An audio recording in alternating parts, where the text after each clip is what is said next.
রাত Ronaldo training করছিল একাই। হঠাৎ সে একটা শট মেরে উপরে তাকিয়ে দেখে একজন দর্শক একটি সাইনবোর্ড হাতে দাঁড়িয়ে আছে। সে ভাবলো এই সময় কোন দর্শক আসলো। সে গ্যালারির সিঁড়ির কাছে গেল দেখতে কে ওটা। সে দেখলো এক নারী, তার সাদা সাদা ভয়ানক চোখ, মুখের রক্ত।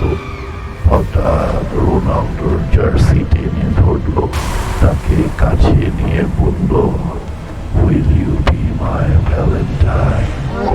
রোনালদো চিৎকার করে তাকে ধাক্কা দিয়ে বল কিক করলো তার দিকে। সে নিমেষে উধাও হয়ে গেল, আর সাথে সাথে স্টেডিয়ামের লাইটস অফ হয়ে গেল।